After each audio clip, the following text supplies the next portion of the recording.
Wait just another minute and then we will get started.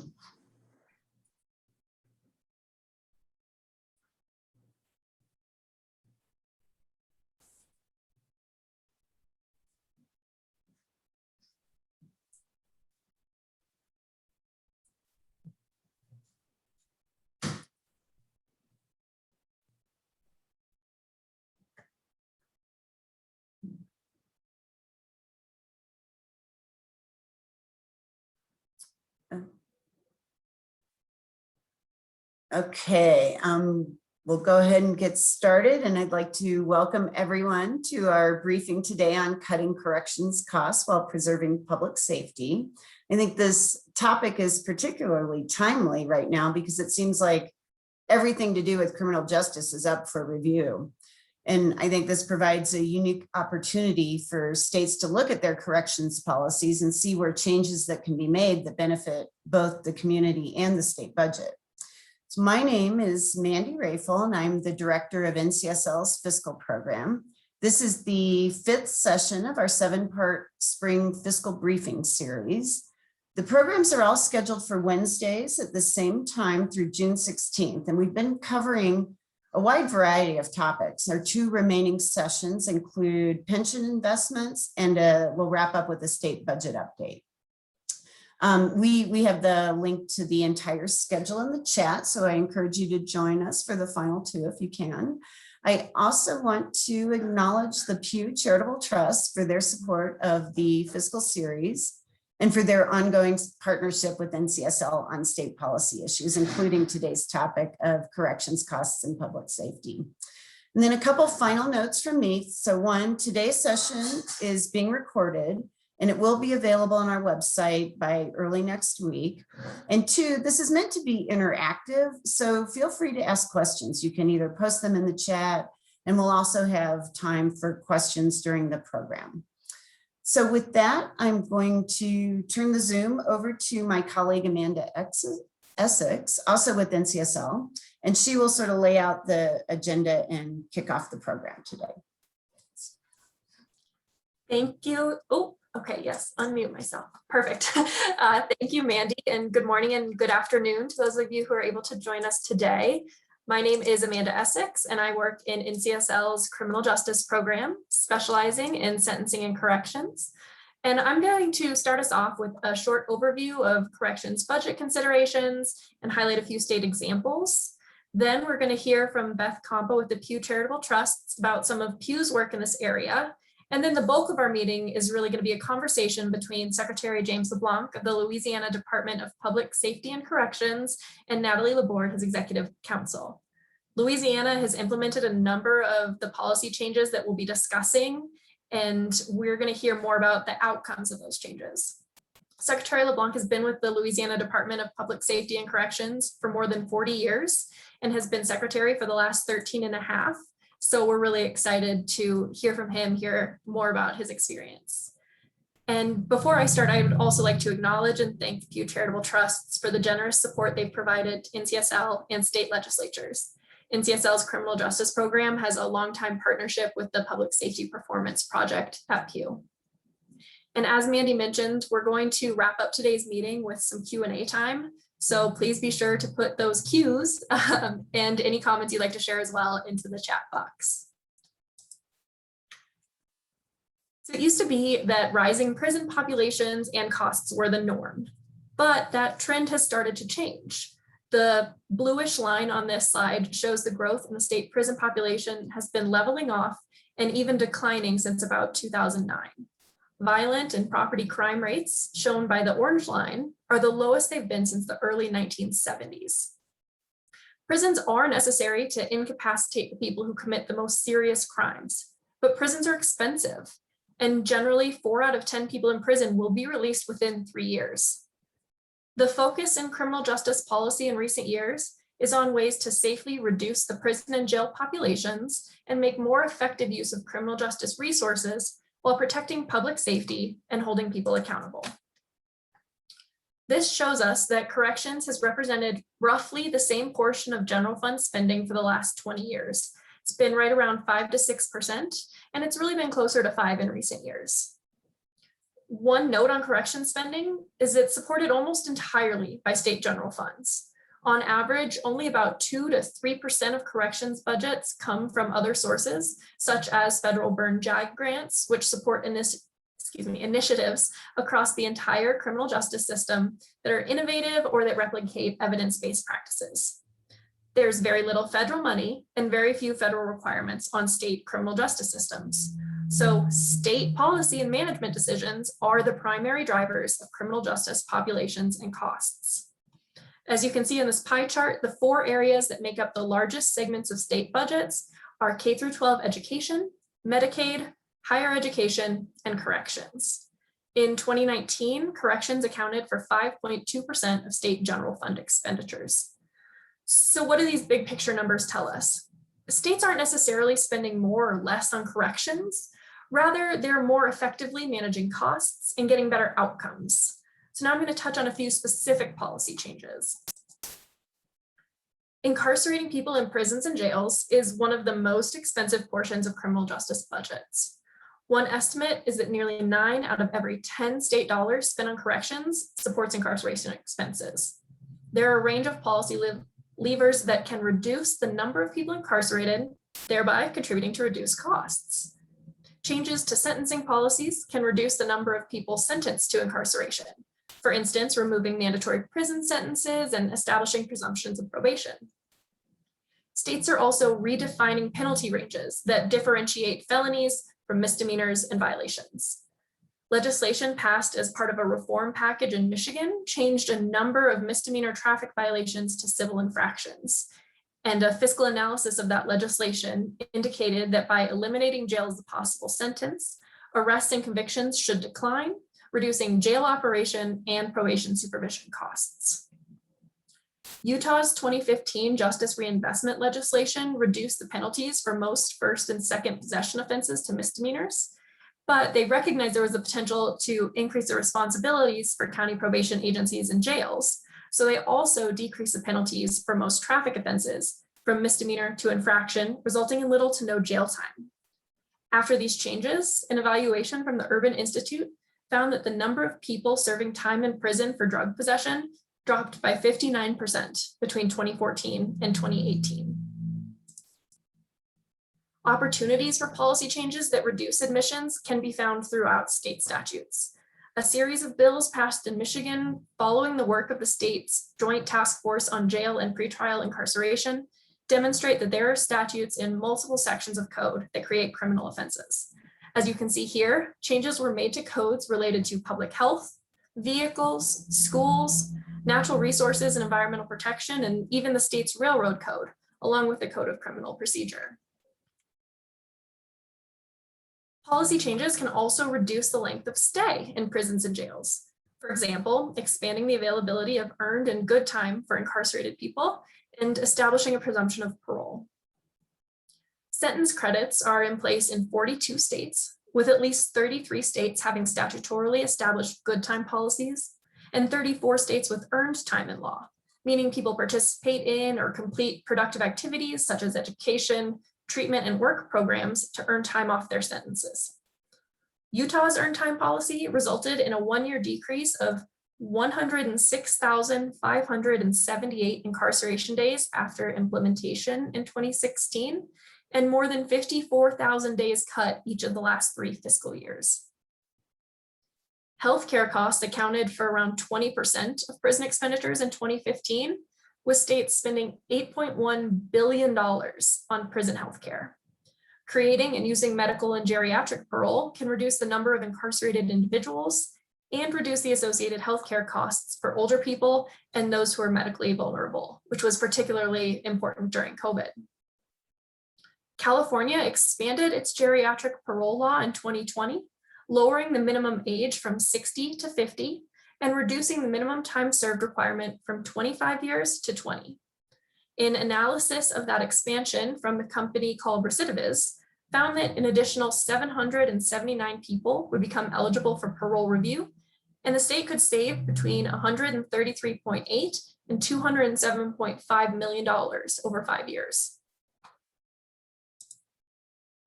One more area of policy changes that states have made includes changes to supervision rule violation or technical violation responses to reduce the use of and pathways to incarceration. These are violations of conditions of supervision that may result in a sanction or a revocation, for instance, missing an appointment with a supervision officer. Nearly 1 out of every 4 people who are in prison are there for violations of community supervision, according to research from the Council of State Governments Justice Center. Technical violations of supervision make up $2.8 billion spent by states annually. Idaho avoided over $21 million in potential costs by reducing prison beds being used between July 2014 and February 2018, following legislation which established a limited supervision program and a matrix of swift, certain, and graduated sanctions, among other changes. A cost calculator from CSG's Justice Center explores the budgetary impact in states of reducing the number of revocations of supervision. Looking at Georgia, a 50% reduction in revocations over the course of 6 months would result in 1,868 fewer people in prison and reduce costs of $6.5 million over 1 year. Over 5 years, the calculator projects 5,285 fewer people in prison and reduce costs of $313 million. And we are dropping a link in the chat box. You can see the specifics for your state as well. To learn more about some of these opportunities for policy changes, check out NCSL's series of briefs looking at corrections budgeting. The first brief is available on our webpage, and briefs on reducing admissions and shortening length of stay will be up in the next few days. A brief on community supervision violations will be up in the coming weeks. And to wrap up here, public opinion polling over the years has shown support for many of these policy changes. A 2012 national poll of registered voters found overwhelming support for policy changes that provide more effective and less expensive alternatives to prison. State-specific polls have found similar results. And a 2016 poll of crime victims similarly found that 6 in 10 prefer shorter prison sentences and more spending on prevention and rehabilitation, rather than prison sentences that keep people incarcerated for as long as possible. Now with that, I'd like to turn things over to Beth Compo with Pew to tell us a bit about their work in this area and give us some background on Louisiana's efforts before we dive into the conversation. And just a quick reminder, please put questions and comments in the chat box as they come up. Thank you, and Beth, the floor is yours. Thank you so much, Amanda, and thank you to everyone in attendance today. It's a pleasure to join you. I am delighted to be here to talk more about Pew's work at the Public Safety Performance Project and how criminal justice reform offers a bipartisan opportunity for budget savings and reinvestment. Amanda gave a wonderful brief national overview, and so I'm going to sort of help bridge the gap from the national view to the Louisiana perspective, and then I'll turn it over to Secretary LeBlanc and Natalie to hear more about that. So in our work at the Public Safety Performance Project, we have seen the approach of what we refer to as the justice reinvestment model work in many places and across policy concentrations. So this includes adult prisons and sentencing, juvenile justice, jails and pretrial work, and community supervision. The Justice Reinvestment Initiative is a public-private partnership between the Pew Charitable Trusts and the Department of Justice that has provided technical assistance to more than 30 states over more than 10 years to examine their data and laws, as well as the best available research, and based on these, to craft major policy reforms. In most instances, legislative reforms pass with huge bipartisan majorities. Louisiana is one of the places we've seen this model demonstrate success, with decreasing prison and supervision populations driven by careful implementation of policy reforms resulting in cost savings, and then the robust reinvestment of a portion of those cost savings in community-based programs that research shows reduce reoffending. So we're delighted that Secretary LeBlanc and Natalie Laborde of the Louisiana DOC are here today to tell you more about Louisiana's experience. But criminal justice reform is about more than just cost savings, especially in the current climate as we are not only emerging from the COVID pandemic and its budget impacts, but also considering approaches to public safety. Criminal justice reform offers opportunities to actually make the system better while generating cost savings that through targeted reinvestment in community-based services can lead to further savings and better outcomes down the road. So now is a good time for state budget experts to be thinking about these sorts of options rather than opting for the sorts of short-term savings that can actually cost more over the long run. We want to use this hour to go deep on one state as a means of exploring why pursuing budget savings and reinvestment through bipartisan approaches to criminal justice reform can be fruitful. And so Natalie and Secretary LeBlanc will discuss this in greater depth, but to give a bit of a preview, Louisiana's reforms have yielded successes that have not harmed public safety, but rather have meaningfully reduced both admissions to prison, meaning how many people are going in, and length of stay, meaning how long they're staying there. And Pew's brief on Louisiana's reforms outlines the policy changes, but just to give you a sense, and this touches on a lot of the approaches that Amanda mentioned, to address the prison population, lawmakers looked at both how many people are going to prison and how long they're staying. So one key approach that the lawmakers took is expanding probation eligibility to people with lengthier criminal histories, meaning that more of these people are eligible for supervision and other alternatives to incarceration. And then to reduce length of stay for people in prison, lawmakers reduced the sentencing ranges for some drug and property offenses. Together, these reforms and others like them have helped to drive down the prison population in Louisiana. Supervision practices are also more evidence-based. Fewer people are on supervision because of policies like earned compliance credits, where people can have their probation lengths reduced for every month that they're compliant with conditions. And probation and parole staff, as a result, have lower caseloads and can focus more on their most serious cases. In some, population numbers have fallen both in facilities and on supervision. Savings are being generated and reinvested, and agency staff are having better experiences. Louisiana has spent the last 3 years reinvesting a substantial portion of their tens of millions of dollars in budget savings into community-based programs that serve vulnerable populations like those with behavioral and mental health needs to address the pipeline into prison that has long affected those populations, as well as to better serve victims of crime. We know from research that effective community-based interventions keep people from ending up in the deeper, more expensive parts of the criminal justice system. And so Louisiana's treatment investments are important to protecting and building on the successes that they've seen in reducing imprisonment. It has taken a lot of thought, work, and political will to get this done in Louisiana, the state that long led the nation in imprisonment.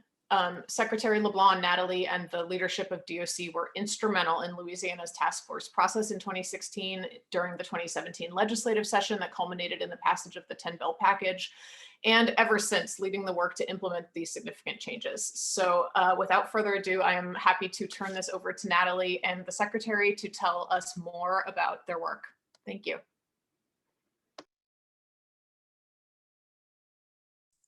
We still got you on mute. There you go. I had to approve it. Thanks. Thank you, everyone. And thank you, Beth, so much for that introduction. And I really appreciate this opportunity for all of you to hear from my boss and really someone who I really very much and have personally been inspired by his work and just the charge he really led here in Louisiana, not over the last couple of years, but really over the last couple of decades. And so, Secretary, you have a pretty unique career history with the department. You served under two polar opposite governors. You were one of the only cabinet secretaries to serve under a previously Republican administration, and then now with a Democrat administration, which really says a lot about your leadership. But your career here spans over 45 plus years. So I think it'd be really helpful just for people to hear the context of your experience in this department from the financial and the policy perspective. So how did you start off here? Well, that's a long career. When I started in this business, I had no idea where I would end up. Didn't have any idea why I wanted to be in this business, to be perfectly honest. Vietnam veteran, came back, GI Bill, graduated from college, and I lived in a prison town and went to work at a prison in the business office with a business degree. Not making a lot of money and not sure really what I wanted to do. But anyway, worked through all that and promoted my way up through the department. Actually in 2008 is when I was selected as secretary. But I held positions of undersecretary of management and finance, warden for 12 years, over prison enterprises, had a perspective of the department and I learned a lot, growing up in the department. But a passion overcame me when I had the opportunity, and my predecessor, Richard Stadler, in some people out there may know Richard. Richard was my idol, and I grew up with Richard in this department. And he gave me an opportunity and usually used me when he could to, if there were problems in areas. And one area was probation and parole. When I was a warden, he asked me to go over, and the director retired, and I went over and worked in the interim until we found somebody to replace the director. And during that time is when I really got exposed to what a warden, what it meant to be a warden, and how important it was when they hit the gate to understand the challenges that our incarcerated prison population were faced with when they left. And that was, again, an eye-opening experience for me. There was a complete drop-off at that time where our job as wardens were, to get them out of, keep them in prison, expose them to some programs. But then once they hit the gate, that was the end of it. And so that inspired me. And when I had an opportunity during the general administration to become secretary, I brought that philosophy with me, and that was important. Yeah, and I think that really postured you uniquely when you did become secretary. You had a strong finance background with the department, being the undersecretary at one point. So really the person in charge of the overall budget, leading this agency through different financial times, but you had also had that direct policy experience as well. So when you became secretary, or even in those prior times, there were some broad sweeping financial policy decisions made for this state that I think some of us, we would say, are detrimental. And one of those is with having the half of our population housed at the local level. Can you talk some more about that, how that kind of really set the stage for our system? Yeah, and as everyone probably knows, we were the highest incarceration in the world, much less the United States. And I'm a firm believer that the drivers of that was some of the budget issues that we had during the early years in the 80s and 90s. And I mentioned, I've been through those processes, the war on drugs. And what I like to say is we lost that war, where we were locking up everybody and throwing away the key. And we went through that. And one of the things that we did in Louisiana, unfortunately, at the time, we thought it was a cost-saving measure, was started housing our state population at the local level in partnership with sheriffs. They could go out, we would give them a guaranteed population. They could go out, bond out the financing of building a facility. And of course, we would guarantee them 40% occupancy. And that, we thought we were saving money at the time, but that was in any way you look at that, that was a big mistake. And I was part of that. I mean, I have to admit that I was part of that. We thought we were saving money, but in the long run, we were costing our state money. And I firmly believe that that's a big driver of our highest incarceration state in the country, along with, of course, our draconian statutes that we addressed during the task force and during the session of 2018. So that would have been really the 80s and 90s when you had nationally the war on drugs going on. A lot of convictions. Our population was tracking upwards, right? And we didn't have enough space in our state prison facilities to house the influx. So instead of the policy decision was made, instead of building more state prisons, the cost saving measure would be to house at a lower rate at the local jail. Yeah, and that was more of a capital outlay issue. We didn't have any, the bonding part was just impossible. They didn't have the money to do capital outlay. So this was an easy way to avoid that. And today it's $26 a day. And that was a more efficient way. Our rate at the local level is $26.39. At the state level, it's somewhere around $70 a day. So it averages out to right at $50 a day. But again, that at the local level, there's a lower level nonviolent offenders that don't have a lot of time and don't have medical and mental health problems. So that part of it works out okay. The part that was the challenging part is no programming. And that is one of the things. So even at that time, there'd be a significant difference between if you're housed in a local jail and what that environment looks like day to day programs versus if you were in one of the state prisons at the time. Yeah, that's right. You had no access to programming. You would cold turkey out of a local jail back to your community with nothing. absolutely nothing. At least in the state prison system, we were giving them access to programming, medical, mental health, education, vocational programming, whereas at the local level, that wasn't happening. Again, a big driver in our highest incarceration rate. And I would remind everybody, in addition to that, with Louisiana, we rank probably #1 in poverty. Our education is probably ranked at the bottom of the barrel. And so that has a lot to do with the situation here too. But again, that's all improved. It's headed in the right direction, fortunately. So fast forward 20 something years later, 2008, you become secretary. That's really what the landscape looks here. By that point, we are the incarceration capital of the world. I think our state population was roughly 43,000, creeping up on that, Right. growing every year. Yeah. Mm-hmm. And then you're faced with as secretary, a huge deficit, essentially. You're charged, all agencies are charged with cutting in every direction. Yeah, and Governor Jindal, obviously real conservative, and our state was faced with revenue issues of all sorts. Budget cuts, as you said, were astronomical.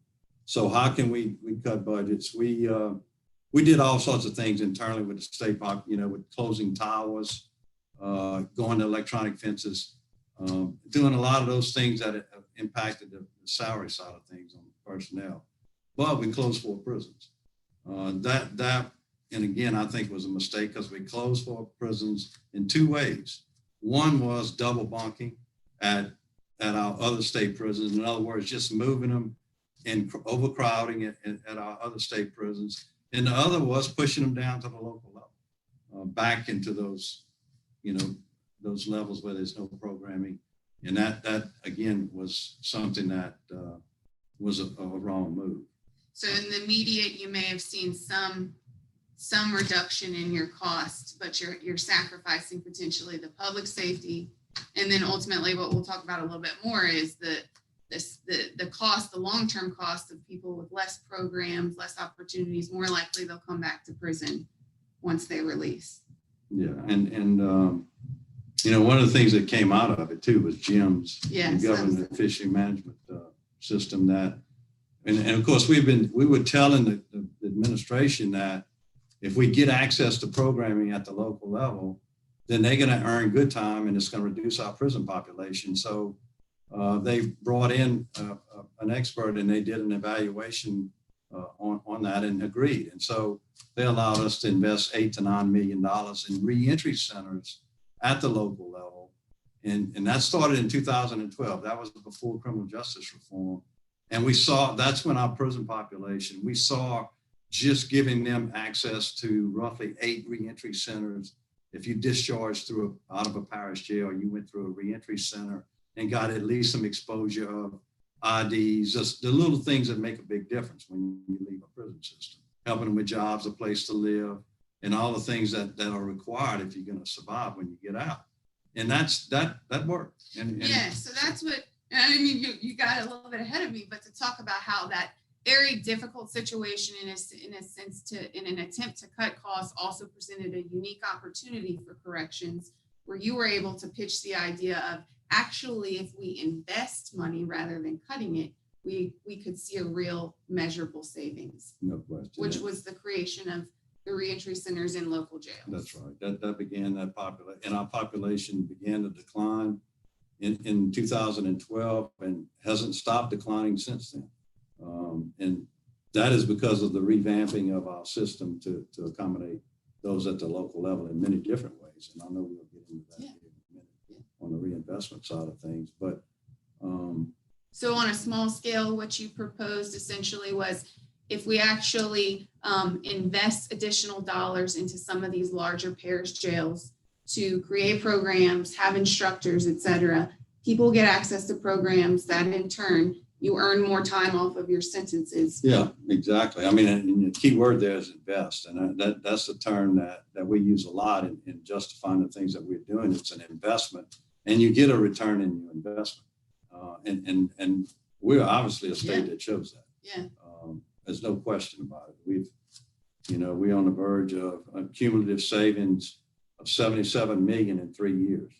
$77 million in 3 years projected to be 230, I believe, by Pew in 10 years. So we're ahead of the game with that. And it's been a real good experience for our department.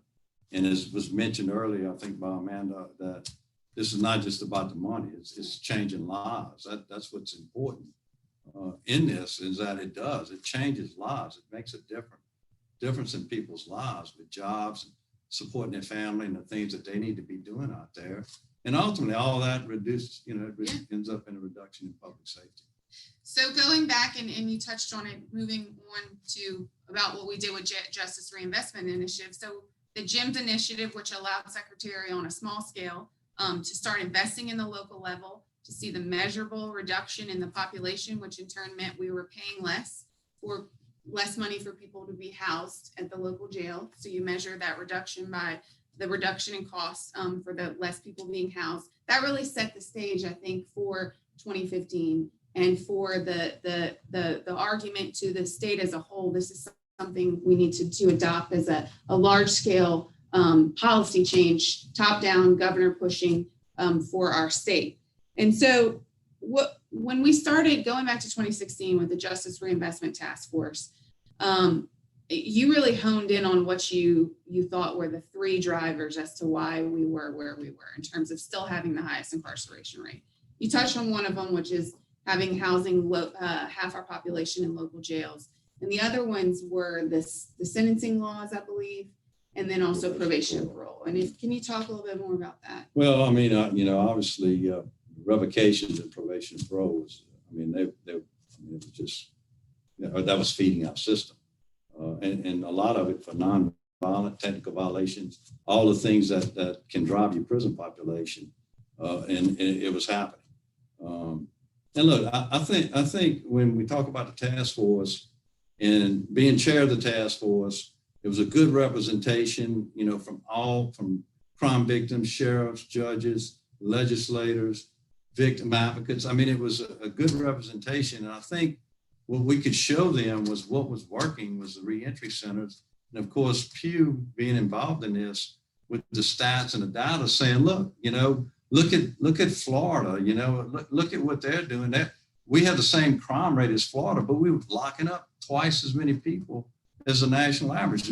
We're locking up more people than anybody in the world, but we have some of the highest incarceration. We have the highest incarceration rate and locking more people up than anybody. And so we obviously are a poster child for why locking up people forever and a day doesn't work.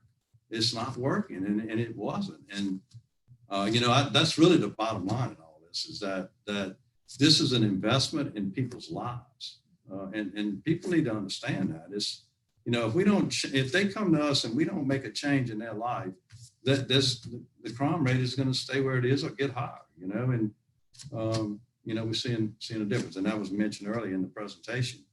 Crime rates are down. Crime rates are down here. I know that's hard to believe, and I tell that anywhere I go. When you read the paper and you pick up the paper, you read about the murders and all the things that are going on there. But that is not the reflection of what's really happening. Yeah. So I'm proud of where we are.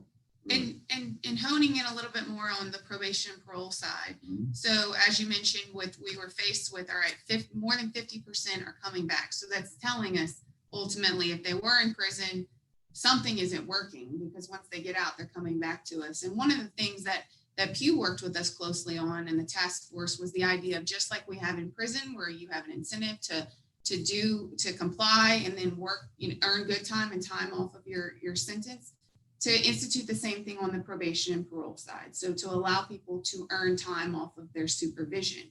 What are your thoughts? We've seen the numbers work. Yeah, but we were at 72,000 in our probation pro population, and we're below 40,000 today.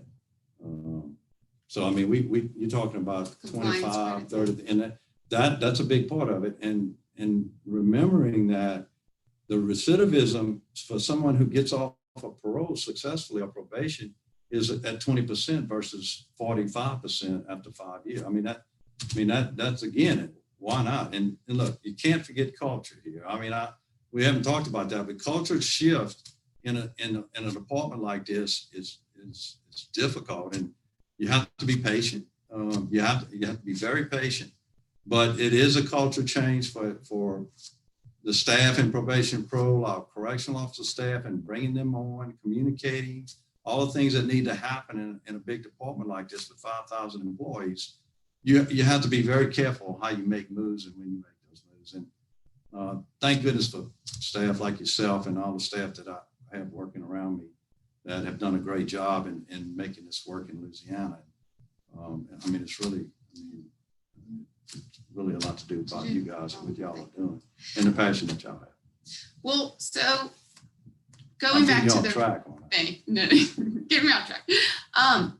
To summarize really the reforms that Louisiana instituted on the legislative side, it touched on it from, and Beth touched on this earlier, the addressing sentences. So reducing some of the sentence lengths that were out of whack with the rest of the country, opening up more options for alternatives to incarceration. So judges had more options to use community resources, addressing some of the parole eligibility issues, and then also creating compliance credits on probation parole. All these things taken together were projected to reduce the population, which in turn means our budget for that population is less. That leads me to the money side. So not only do we make those changes, but the JRI package requires that any savings realized not just be swept, taken from the department, but a component of it be reinvested back into programs that we know are working. And that really kind of touches again on your specialty area.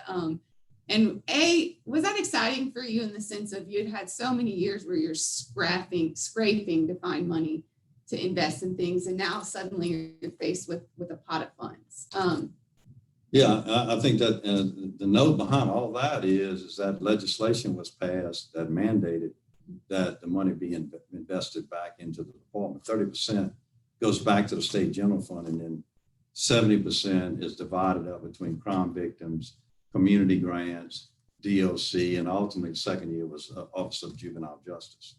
And we have invested that money, and it has been a joy to be able to do that. More importantly, getting involved and communicating with our community grant providers and them doing in-reach, coming in and meeting with people that are leaving our system product to going home, all that. And then we caught up 2 years of victim reparation. 2 years we caught up in getting victims paid with the money. So that, that keeps them involved. $750,000 family justice center here in Baton Rouge invested in that, and so there was a lot of good things going on. Of course, the investment in DOC and improving. Yeah, and that's what you had your strategy. That's what I want you to talk a little bit more about. So we had these reinvestment dollars available and close to 10 million, I think, the first year, which on one hand is a lot of money, but in the big scheme of things, in terms of our overall budget, close to almost $1 billion, how big the state, the needs in the state are,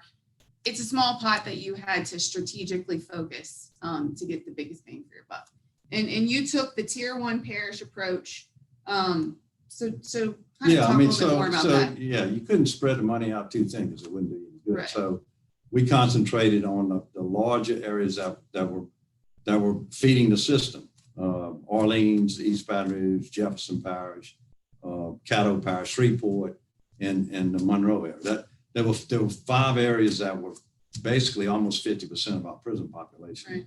So that money was put into those areas, either upgrading reentry centers if they didn't already have them, or invest in communities in those areas where the goodwills, the people that are involved, already similarly involved in what we do, get them more involved with helping them with funding.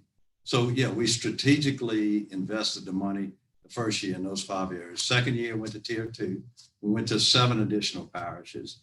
Third year went to a couple additional parishes. So right now we're right at 70% of our prison population feeders are getting funding to do the things that we need to do at the local level and at the state level to make sure that we're doing. Yeah, and on the state side, similar. Well, the local jail issue, approaching it from the tier 1. What was your approach for? Okay, I have X amount to invest inside of my state prisons. How did you pick those areas that you wanted to put money into? Well, I mean, you had to, I mean, as far as what was for example, I can give you some specifics, is that on the vocational side of things with truck simulators, those sorts of things for truck driving, simulators for heavy equipment, which was high demand jobs. We looked at doing that, and just expanding what we were already doing in the welding programs. All that was expanded into doing things that we weren't doing before. And as far as the communities go, that was an area of we felt like we could make a difference with the groups that were out there that were providing, the in-reach programs that there was no communications whatsoever. So we opened up that line, as you were involved in that with Nicole and them. And I thought that was a good idea. And then the victims, there was I don't think there was any of the percentages were done by statute. Right. Yes. And just to recap, the allocation of areas are dictated by the statute, but DOC had some flexibility in terms of how we approached that. And what he's referencing with the community side, that was something completely different and new for DOC. So we allocated internal reinvestment, and then a portion of the savings was given to partner with community providers. And DOC in Louisiana, we had never been we were recipients of funding, federal or obviously the state budget, but in terms of granting out funds, that was something new for us. And that's certainly a dynamic in every state, working with your stakeholders and people who are on the ground providing those wraparound services, because they're so critical for the support system for people coming out. And that was a unique opportunity, I think, for us. It was certainly a learning curve. And I repeat, it was a bona fide obligation by statute. So that if other states go into this and they need, I think that's a good way to address it, where they don't, the money doesn't get lost.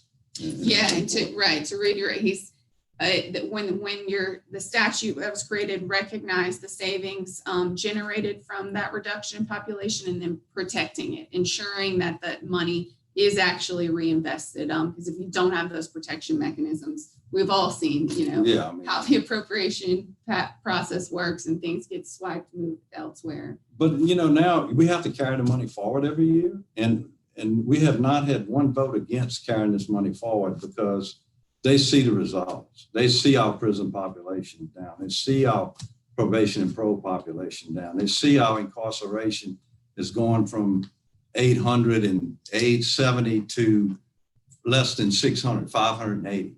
We're closer to the national average than we've ever been. We've had an 82% improvement in our incarceration rate. And as already been mentioned, less people coming back to prison. It's proofs in the pudding, guys. It's not rocket science. This is it's working, and it's an investment, as we've already said. And I can't imagine a state that wouldn't want to do this. And I read articles here and there where states are voting down reform efforts, but Louisiana could be used as a poster child for where it's working and doing the right things, because it's happening. Yeah. And then the last area I want to touch on with the reinvestment is the importance of reinvesting back into your crime victim services. And you mentioned one of the things we were able to do is directly fund the reparations fund. So that's a statute on the books that allows for a person who's a victim of a crime to receive reparations, whether it was hospital bills, lost wages. And then that had been significantly underfunded over the last decade, because it's funded by court fines and fees. So that was a great opportunity. But why also, just from a financial perspective, is that critical for states to put money into? I think, looking at this holistically, not just from addressing the prison population side, but also making sure that the people who are victims of these crimes are made whole, and the prevention side. And that's kind of what we're doing in Baton Rouge with prevention. Yeah, it goes back to the days we were going out to the communities and meeting and discussing the things that we were talking about in the task force, and bringing victims together and helping them understand what we're trying to do. We're trying to reduce victims. Had we done this 10 years ago, you would not be a victim today. Right. You may not be a victim today. There's no guarantees in anything that we do, but there are less victims by investing money and keeping them on board with what we're doing. I mean, that's part of it, you know, however you want to look at that. But I think victims need to be included in the conversation.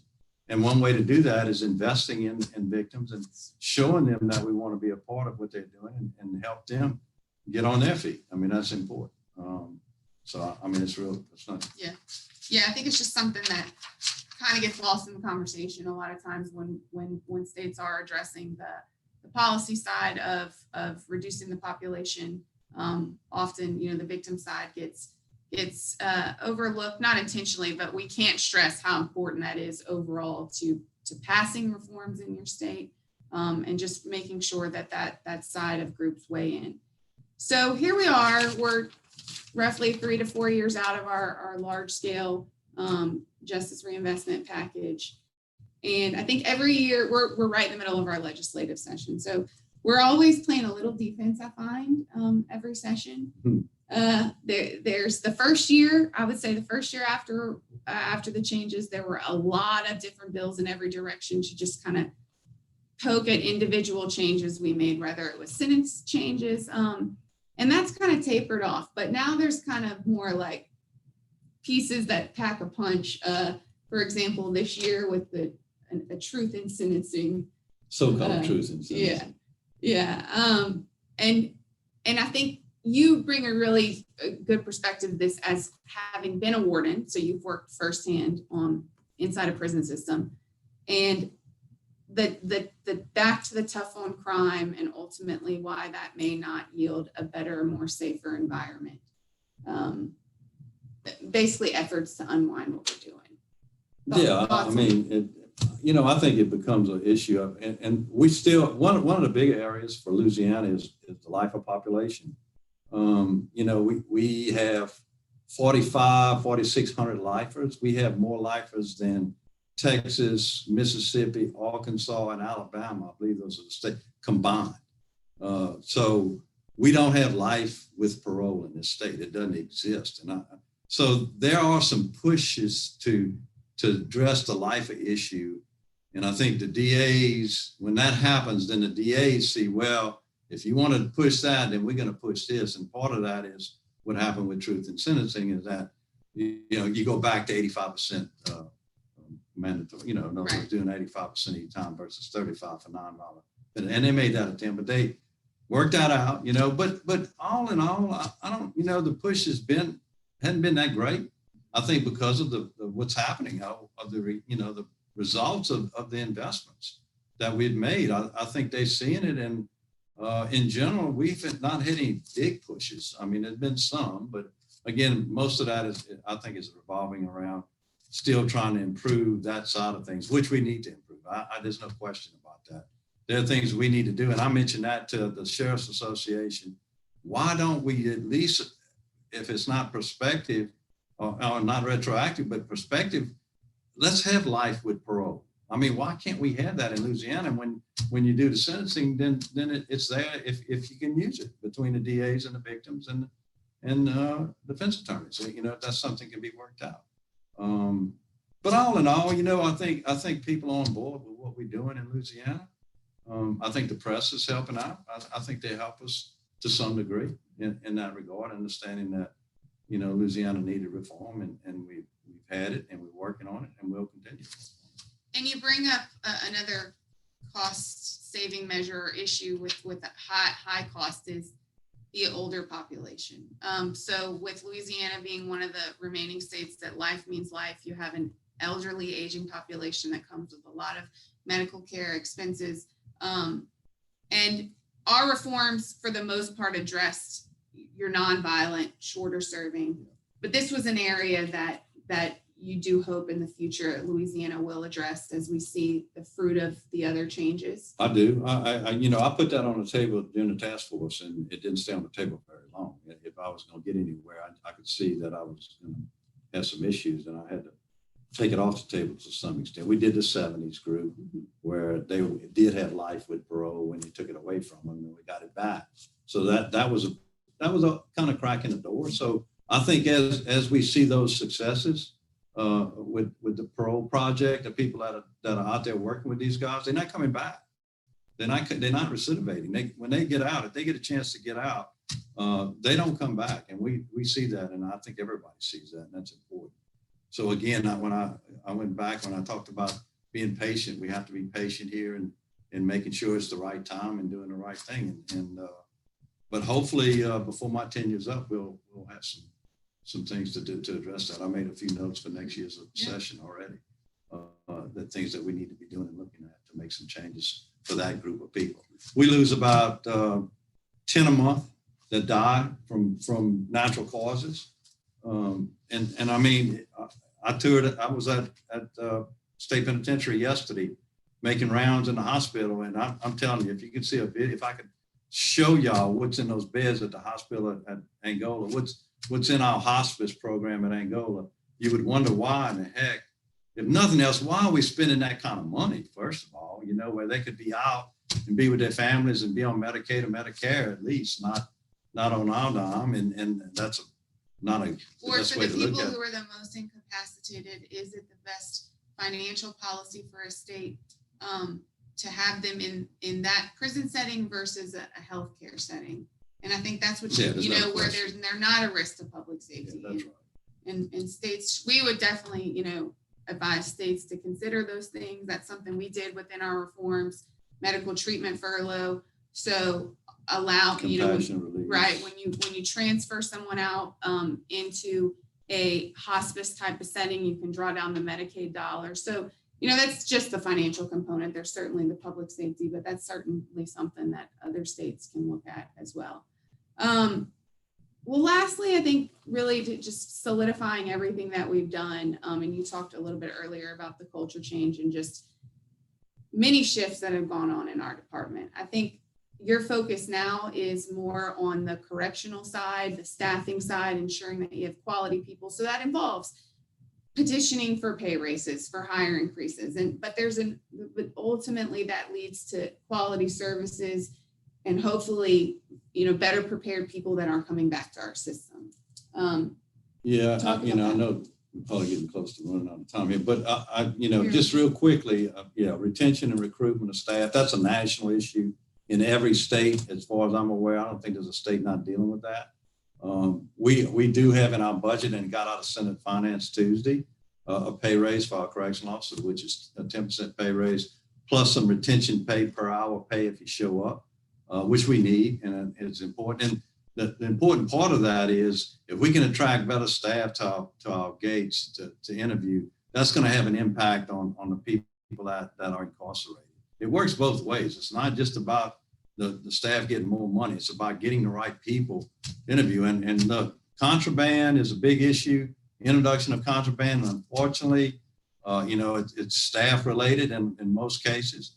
And that's a big issue. So, if we can improve that, and we need to improve that, every state needs to improve that. Everybody's struggling with that right now. And, it's a shame, but our correctional officers that work in our prison system don't get enough respect in our communities from the public for what they do day in and day out. People lose track of that. Working behind these fences 24/7, 365 is not it's a difficult job. Very difficult job. And in Louisiana, we don't have air conditioning. There's no air conditioning in our prison system. So we got people changing uniforms 2 or 3 times a day working in the prison system, not to mention the fact, the impact that is on our prison population. And that we're working on trying to change that. That's a capital outlay issue that we request. We are doing improving some, but we have ways to go with that. Yeah. So the environment in our system. Investing in the appropriate pay scales. And again, like you said, that's not just about getting people more money. It's ultimately being able to provide the service that generates the results that we want as a state with people. Well, don't worry, we're under time. We're 5 minutes under. Okay. But I think Beth, I'll turn it back over to you. I hope we covered everything, just to give people really a snapshot of really the historical context here for Louisiana, why we were right before reform. Can't say enough good things about Secretary LeBlanc and his leadership. And I think I would also stress that personally, finding that right for us here in Louisiana, DOC was the right agency to take the lead, just at the place and time we were, with the trust that the community and the groups had with Secretary. And I think that's very unique to each state. You have to find the right agency that or entity that's the best to lead that charge. And like you said, we've had some amazing results. We're just getting started, and we're really looking forward in the next couple of years to see the fruit of the reinvestment now as well. Yeah, and I mean, the governor makes a big difference. As Natalie mentioned, I was with Governor Jindal, who ended up running for president. That was, I'm very honestly, very difficult times for our department. Governor Edwards now is a Democratic governor, and it's a little bit like night and day. I mean, it's good to have the support from the top down when you try to do things like this. And right now we have that support all the way through our Commission of Administration, our Chief of Staff, our Governor, even the legislature. I mean, like I said earlier, I think that we have good support now, and I certainly appreciate it. And it wasn't that it was just a different approach. The previous administration, you certainly were given rein to approach it, just again, a different financial approach to it, I would say. Yeah. Well, I'll turn it over to you, Beth. I think maybe we have some questions. Yeah, thank you so much, Natalie. And thank you, Secretary. I am especially grateful for your remarks on culture change and how you have tried to foster that within the department, because it's really something that we've seen across our states is that. Can I mention something there real quickly? And when you mention that, it brings up a couple of things that are important in that is that communications, and we have done a so much better job of communicating with our staff, making sure that they have input into what we're doing from the front lines to now. That is so important for people to understand that communications in a big agency like that is a key to culture change. And so we're improving that. And look, that technology has helped us an awful lot with that. Just like this Zoom meeting. I didn't know what that word meant. But anyway, I'm sorry. No, absolutely. And I'm glad you brought that up, because it reinforces that so much of these efforts are dependent not only on the sort of black and white on paper changing the language of a statute, but also on the more human and discretionary aspects of how a system operates. So I am actually going to just pass the mic straight back over to Amanda to lead the Q&A. And thank you both so much for that very interesting discussion. Yeah, we've actually gotten a couple questions in the chat box, and just a quick plug, anyone else, please put them in. But so the first question we have here is asking if you can explain reentry centers versus treatment in jails versus jail contracting in general, just kind of the distinction there, what specifically Louisiana does now, or if it's kind of a little bit of all of the above. Okay, yeah, that's a good question. So the reentry centers are actually, that wasn't additional beds. The reentry center was where we went into like Orleans Parish, for example. Orleans and Jefferson, we actually ended up using Plaquemines Parish because they had built a brand new facility down there after Katrina, and it was available and they weren't using it. So what we did is that we contracted with the sheriffs for that reentry center that was down there. But like in East Baton Rouge, for example, we just expanded what they were already doing as a reentry center. No, when I say expanded, I mean vocational, educational, 100-hour pre-release, all the things that they needed before they release. Again, we didn't build any, we haven't built any beds in Louisiana. And believe me, we don't have any plans on building any more. So it's an existing jail that houses an inmate or inmates. So gave them right in a parish jail. That's where it takes place. And then the parish jail, we have basic jail guidelines and jail standards that we use to provide oversight and basic, with the basic jail guidelines, which is about 140 different guidelines. And we go out and we audit them at least once a year, and they have to pass the audit. There's some mandatory, non-mandatory, sort of like American Correctional Association accreditation. And what else was it?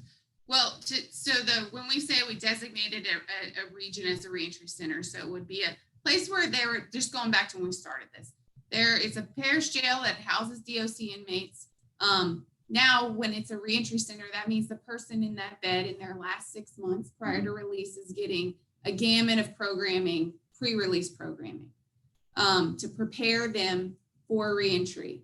Now, some of those jails may also have their own individual type of rehabilitative program. Yeah, I mean, et cetera. it's a little bit complicated in that if I'm from Orleans Parish and I could be housed in North Louisiana in Monroe in Washita Parish, whereas now, before they would just discharge out of Monroe jail back to Orleans on the streets. Now they go to a reentry center in Orleans before they go home. So whereas before, we discharge 15,000 people a year, 12,000 discharged out of parish jails.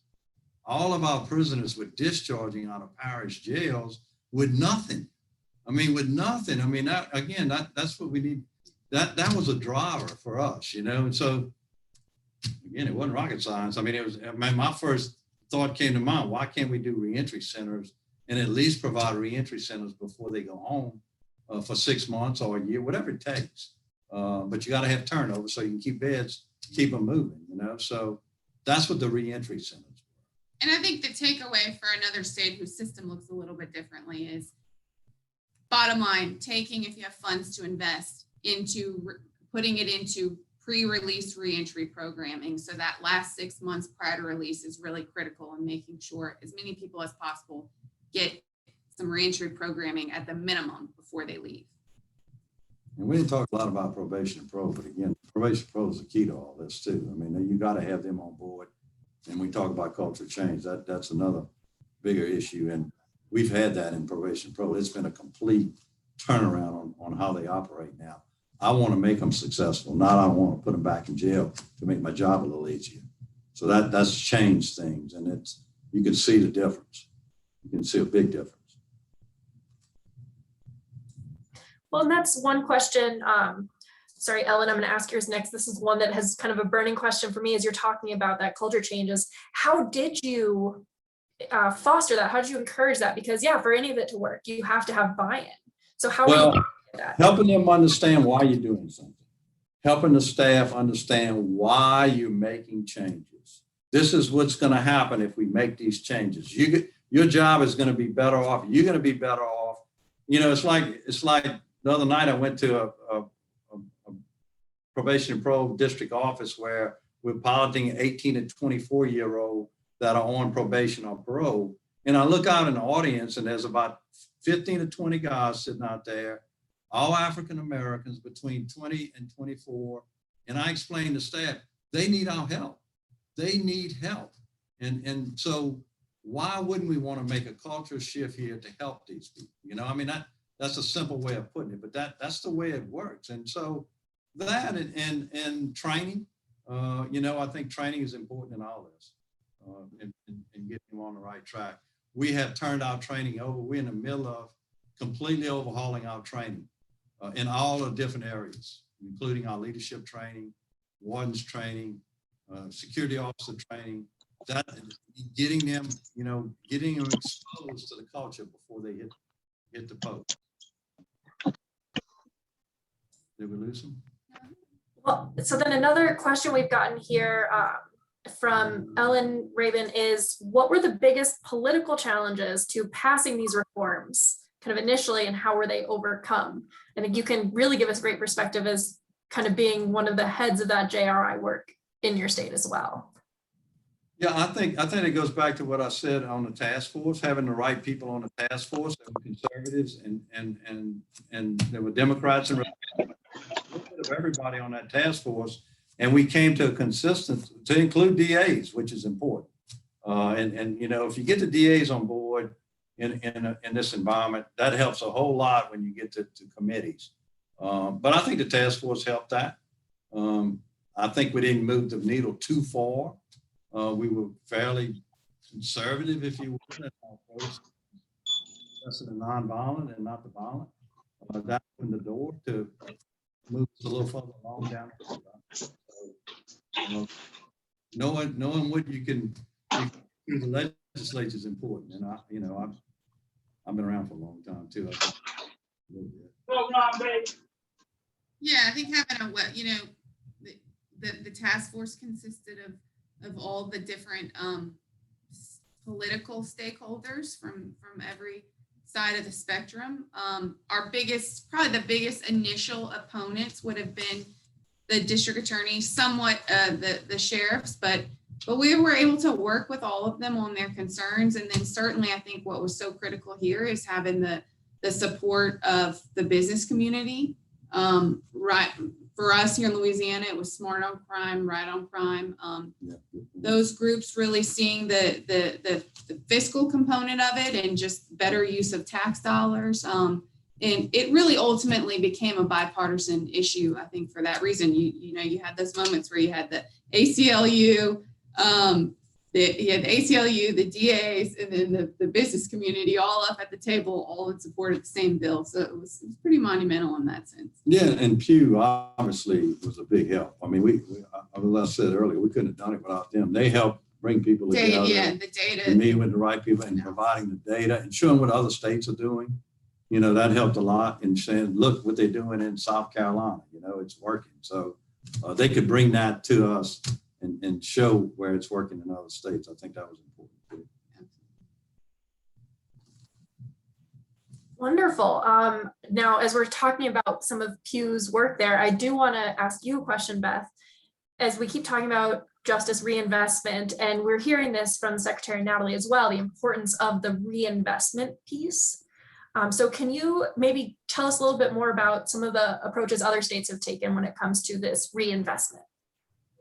Yeah, absolutely. And I think Secretary LeBlanc did a wonderful job explaining some of the intricacies of how this has worked in Louisiana. So I will bring up a couple of other state examples, but I do want to note that Louisiana is fairly, I believe, unique, or at least rare among the states that we've worked with in terms of having the legislative package include a bill specifically about how reinvestment is calculated and how it's dispersed.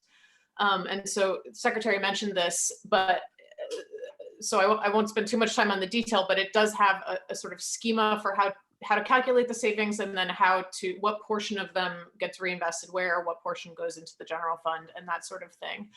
And we have seen in practice that that's a great approach, because it kind of just does away with what in some instances we have seen as sort of annual or semi-annual battles over reinvestment funding, as the legislative desire to find money in other parts of the executive branch or whatever may kind of jeopardize the smooth reinvestment of those funds. Louisiana has been able to sidestep a lot of that because of having this very explicit bill pertaining to reinvestment. So a couple of other states where we've seen a similar approach be introduced is in our juvenile work. In Kansas, they passed a law in 2016 called Senate Bill 367 that included a wide range of juvenile justice reforms that I will not get into the details in the interest of time on here, but it included language that protects the reinvestment funding and requires that the money that is saved through population reductions be invested into evidence-based, community-based programs. Utah saw what Kansas was doing and decided to introduce a similar approach on their juvenile reforms from 2017. And so in Utah, Representative Lowry Snow, who the attendees from Utah I'm sure are familiar with, who was a wonderful legislative champion of the reforms, he has kind of built on the 2017 reforms year over year. And in 2019, that included a bill that has a similar sort of lockbox mechanism to protect the cost savings that are achieved through population reduction and ensure that they are, as intended, reinvested into the community-based programming, because it's of course not just about cost savings for their own sake, but the reinvestment piece is really crucial to achieving the policy goals of kind of kickstarting and perpetuating a good cycle of lower populations, lower reoffending, and better resourcing to community-based services. Wonderful, thank you. And I don't know if we have any other questions. I'll give it a second, see if anybody puts anything in here. Oh, and we have Alex Wilson offer. He said he wrote the formula. Sorry, Alex, I guess Alex could be he, she, I'm not sure, but wrote that formula. If you have questions, reach out. So there we go, there's Alex. Thank you for that offer. So hello, Alex, great work. Yeah, I love when we have some of those connections we can make. And with that, I think the one thing I would ask Natalie, Secretary of Law, if you want to give kind of a last wrap up message you want to send home with everybody that's here on the call, I'd love to give you that opportunity. I defer to this. Well, I guess from my perspective is that, I think every state, if they haven't, needs to look at this.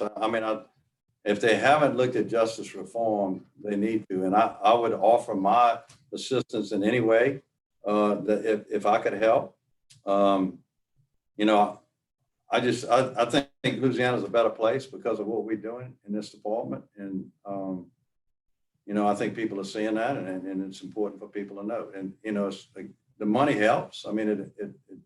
The savings part of this is, as was mentioned in your PowerPoints, we spend a lot of money on corrections, and we need to get a better response from that investment.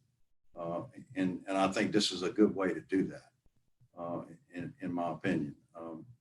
And again, I think proof's in the pudding, as I said earlier. I just think it's something that people need to at least entertain. And I would recommend Pew to help them if they did that, because they are good, and I appreciated working with them. They did a good job. So I would always encourage you to work with Pew. They're a good group, easy to work with, very understanding, and know this business. So I appreciate Pew and what they've done for us. Yeah. And if I can just jump in there, thank you, Secretary, for that very kind plug of our work. So you all may or may not be familiar with that at the Public Safety Performance Project, we have been winding down our work on adult sentencing in prisons, but we have partners at the Crime and Justice Institute and at the Center for State Governments that continue to do that sort of adult JRI work through our partnership with the Justice Department. We have been focusing more on our new lines of work, including jails and pretrial, and Amanda did a great job teeing up our work in Michigan over the last year.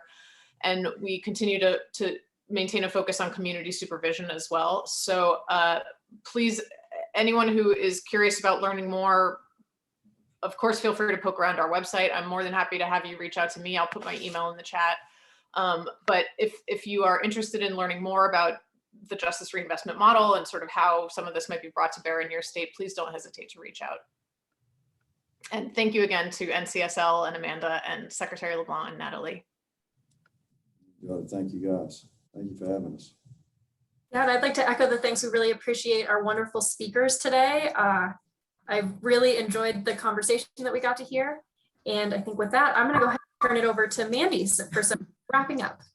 Okay, well, I will just also add my thanks to all our speakers and also to all of you in the audience for participating. And thanks again to Pew for their support of this work. And just a couple reminders. Again, this session was recorded and it'll be on our website in a few days. And our next session is in 2 weeks. We skipped next week. So Wednesday, June 9th at 2 p.m. Eastern time, and we'll be looking at public pension investment and governments. And so I hope that we will see you all then. And thanks again. Thank you. See you guys. Thank y'all.